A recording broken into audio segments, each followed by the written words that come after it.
पिछले वीडियो में inductive method किया था और मैथमेटिक प्रॉब्लम को सॉल्व करने के लिए या टीचर कैसे अप्लाई कर सकता है उसकी एग्जांपल की थी। डिडक्टिव मेथड करेंगे उसका ऑपोजिट है, तो यही एग्जांपल वहाँ की थी हमने। तो रिवर्स हो जाएगा, सब कुछ उल्टा हो जाएगा। इस कलर से करते हैं। इंडक्टिव में पहले एग्जांपल थी, फिर ऑब्जर्वेशन एनालिसिस, ये माइंड की प्रोसेस थी, और इसके बाद वो माइंड से कंक्लूजन निकालता था जहाँ अप्लाई करता था। यहाँ पर क्या होगा, पहला स्टेप जनरल रूल या जनरल प्रिंसिपल या कंक्लूजन पहले बताए जाते हैं, डेफिनेशन पहले बताई जाती है, क्योंकि मैथ है आपके फार्मूला जो रूल जो हैं पहले बताए जाएंगे, नंबर 1 पर ये आएगा। और उसके एंड में क्या होगा कि वो स्पेसिफिक एग्जांपल दी जाएगी जिस पर बच्चा अप्लाई करेगा, इसको अप्लाई करेगा। इतनी बात है, बेशक बाकी स्टेप भूल जाइए। जनरलाइजेशन से या जनरल रूल और फार्मूले से एग्जांपल की तरफ बढ़ना है, ये याद रखना है। डी से याद रखें, डी डिडक्टिव है तो डी कॉन्सोनेंट है, तो यहाँ पर भी जी कॉन्सोनेंट है, ये मैच होते हैं। वहाँ पर वॉवल थे, ये याद रखने के लिए कि पहले जनरलाइजेशन है या एग्जांपल है, ये याद रहेगा ऐसे। तो डेफिनेशन ये हो गई। यहाँ पर मेन है कि teacher present a general principle rule और theorem first and then guide the student to apply the principle on specific example and problem. This matter emphasise the direct instruction where a constructivism के उल्ट हैं। Okay, students learn through logical progression from general to specific. की points क्या हैं कि general principle पहले बताया जाता है और डिटेल एग्जांपल अप्लाई करने के लिए दी जाती है, फिर प्रैक्टिस कराई जाती है नई नई एग्जांपल पर, और जहाँ पर प्रॉब्लम हो बच्चों को वहाँ फैसिलिटेट किया जाता है कि एग्जांपल पर एप्लीकेशन लर्न कर सके। तो न्यू सिचुएशन लास्ट में दी जाती है, तो ये वहाँ पर बच्चे अपनी सारी नॉलेज को अप्लाई करके देखते हैं।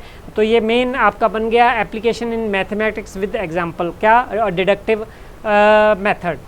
फर्स्ट है पॉइंट हमने बनाया कि teaching formulas, area of rectangle example ले रहे हैं। जनरल प्रिंसिपल पहले क्या टीचर इंट्रोड्यूस करेगा कि area is equal to length into width, तो उसके बाद एग्जांपल दे देगा। कोई एग्जांपल आपको इजी लगती है वो दे सकते हो। यहाँ पर है given rectangle with a length of 5 unit and width of 3 units, apply the formula. दो एग्जांपल दी है, आप कोई एक ले सकते हो। सेकंड है अप्लाइंग थ्योरम, पाइथागोरियन थ्योरम, तो एग्जांपल क्या है, जनरल प्रिंसिपल क्या है, present the Pythagorean theorem in the right triangle, the square of hypotenuse is equal to sum of square of the other 2 sides. इतना भी आप फार्मूला लिख सकते हो, बाकी बेशक देने की ज़रूरत नहीं है। उसके लिए एक एग्जांपल दी जाती है, triangle with legs of 3 lengths unit and 4 unit find the hypotenuse. तो एग्जांपल अगर वो डिफ़िकल्ट लगती है, सेकंड वाली एग्जांपल आप दे सकते हो। जो छोटी वाली है वो एग्जांपल दीजिए। Using algebraic rules solving linear equations, general principle आप पहले प्रोवाइड करोगे। Rule the solving linear equations, isolate the variable on one side of equation, specific example आप दे दोगे। मेरे ख्याल में इतना काफ़ी है। सॉल्व, इतनी एग्जांपल डिटेल में मत जाइए, इतना नहीं लिखा जाता ऐसे टाइप क्वेश्चन में। Exploring properties of parallelograms, general principle है introduce the properties of parallelograms such as opposite sides being equal and opposite angle being equal. तो बस उसके बाद रिलेटेड एग्जांपल दी जाती है, एग्जांपल को बच्चा सॉल्व करता है। यहाँ है parallelogram with sides of length 6 unit and 10 unit, determine the length of all side.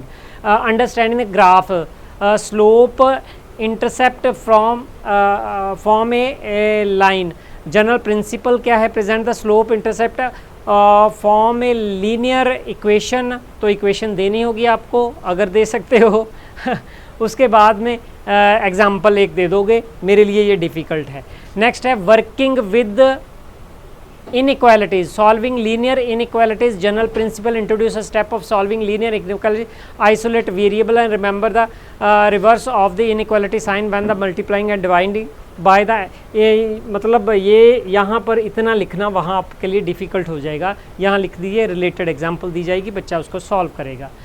Linear probability concept, basic probability rule, general principle क्या है, introduce the rule of probability, जैसे number of favourable outcome, total number of outcome, है ना।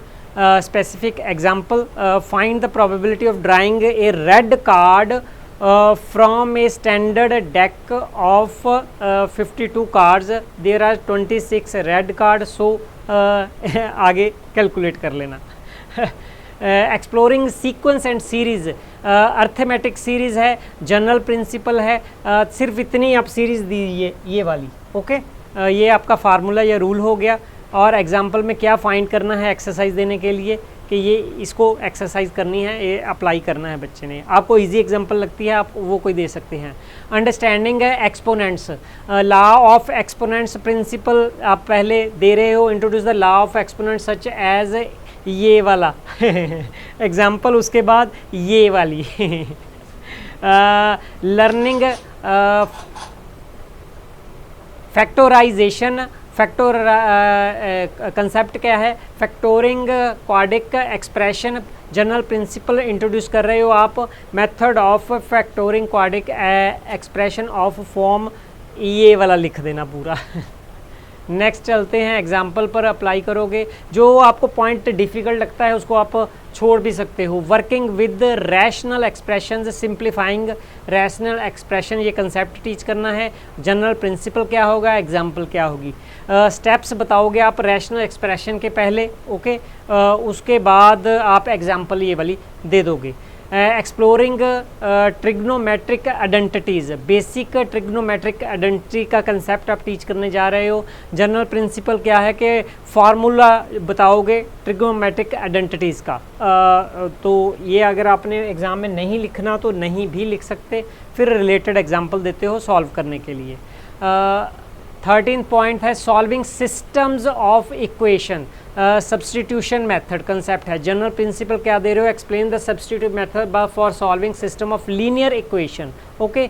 Example कोई छोटी हो सकती है तो दे देना, मेरे लिए तो ये खतरनाक है भाई। Understanding the function properties, domains and range, general principle क्या है कि how to explain, how to teacher ने एक्सप्लेन करना है। Determine the domain and range of function, specific example है find the domain and range of x, आगे आप खुद पढ़ लीजिए।